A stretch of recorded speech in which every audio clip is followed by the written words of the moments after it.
બનાસકાંઠામાં છેલ્લા ઘણા સમયથી ઇન્સ્ટાગ્રામમાં આહિરાની જીનલ 007 નામની આઈડી બનાવી બનાસકાંઠા પોલીસને બદનામ કરવામાં આવી રહી હતી,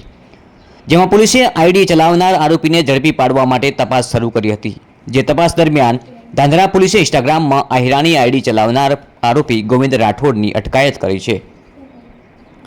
છેલ્લા ઘણા સમયથી ઇન્સ્ટાગ્રામમાં આહિરાની જીનલ 007 નામની આઈડી ચલાવનાર ગોવિંદ રાઠોડ બનાસકાંઠા જિલ્લા પોલીસને બદનામ કરી રહ્યો હતો। અવારનવાર સોશિયલ મીડિયા પર દારૂ જુગાર બનાસકાંઠા જિલ્લામાં ખુલ્લેઆમ ચાલતો હોવાના વિડીયો આઈડી પર અપલોડ કરી બનાસકાંઠા જિલ્લા પોલીસને બદનામ કરવામાં આવી હતી।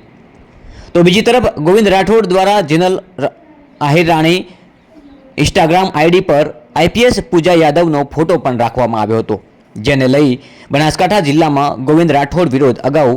દાંતીવાડા વાવ-થરાદ આગથળા પોલીસ મથકમાં પોલીસ ફરિયાદ વિરુદ્ધ સોશિયલ મીડિયામાં ખોટા વિડીયો ચલાવી બદનામ કરવાના મામલે ફરિયાદ નોંધાઈ હતી, જેના પગલે ધાંધરા પોલીસે આહિરાની જીનલ 007 નામની આઈડી ચલાવનાર શખ્સ વિરુદ્ધ કાર્યવાહી હાથ ધરી હતી। જે દરમિયાન ધાંધરા પોલીસે આહિરાની જીનલ નામની આઈડી ચલાવનાર ગોવિંદ રાઠોડની અટકાયત કરી વધુ તપાસ હાથ ધરી છે, જેમાં છેલ્લા ઘણા સમયથી ગોવિંદ રાઠોડ દ્વારા બનાસકાંઠા અને ગુજરાત પોલીસની આહિરાની નામની આઈડી બનાવી પોલીસને બદનામ કરતી માહિતી અને વિડીયો છેલ્લા એક વર્ષથી ઇન્સ્ટાગ્રામ પર અપલોડ કરતો હતો, જેથી પોલીસે ગોવિંદ રાઠોડ વિરુદ્ધ ફરિયાદ નોંધાવી તેને ઝડપી પાડવા માટે તપાસ શરૂ કરી હતી। જે તપાસ દરમિયાન ધાંધરા પોલીસને માહિતી મળી હતી કે આઈડી ચલાવનાર ગોવિંદ રાઠોડ ડીસા તાલુકાના જૂના નેસડા ગામે રહે છે। જે દરમિયાન પોલીસે જૂના નેસડા ગામેથી આરોપી ગોવિંદ રાઠોડની અટકાયત કરી હતી। આ સમગ્ર ઘટનાને લઈ દિયોદર પોલીસ મથકના ડીવાયએસપી આઈપીએસ સુબોધ માનકરે જણાવ્યું હતું કે છેલ્લા ઘણા સમયથી ઇન્સ્ટાગ્રામની આઈડી બનાવી ગોવિંદ રાઠોડ અલગ અલગ લોકો પાસેથી વિડીયો મેળવી ખોટી રીતે અપલોડ કરતો હતો અને ગુજરાત પોલીસને બદનામ કરવાનું ષડયંત્ર ચલાવતો હતો, જેને લઈ અત્યારે ગોવિંદ રાઠોડની અટકાયત કરવામાં આવી છે અને ગોવિંદ રાઠોડ સામે ફરિયાદ નોંધી તેના 1 દિવસના રિમાન્ડ માંગવામાં આવ્યા છે। આ રિમાન્ડ દરમિયાન અન્ય કોઈ લોકો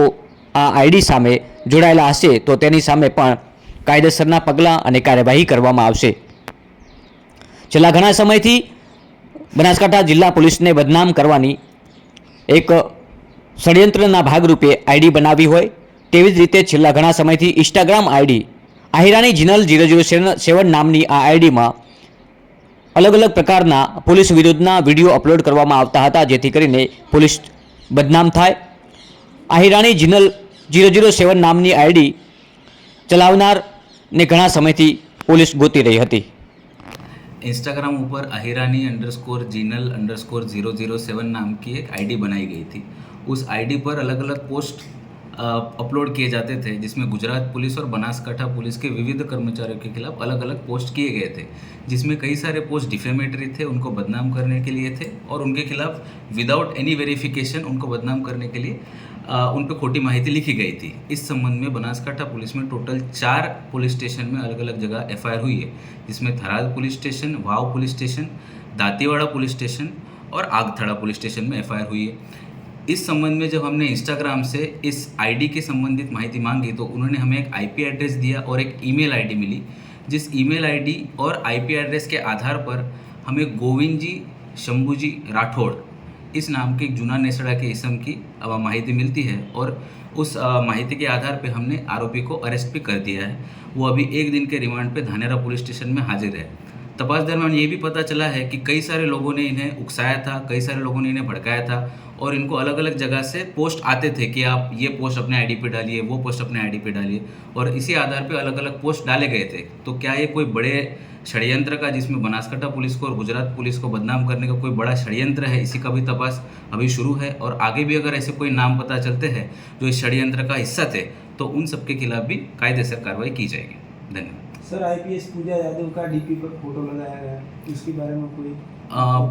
ये क्लियर हुआ है कि पूजा यादव मैडम का आईडी है, लेकिन इसी रिगार्डिंग हमने आईटी एक्ट में आइडेंटिटी थेफ्ट के भी सेक्शंस इसमें ऐड किए हैं और साथ ही साथ हमने बीएनएस की जो क्रिमिनल डिफेमेशन के सेक्शंस है ये भी ऐड किए गए हैं और उसके बारे में आगे तपास शुरू है कि क्या ये एक्चुअल आइडेंटिटी थेफ्ट था और इसके साथ किसी ये आईडी यूज़ करके किसी के साथ फ्रॉड हुआ या नहीं हुआ, इसका आगे का तपास शुरू है।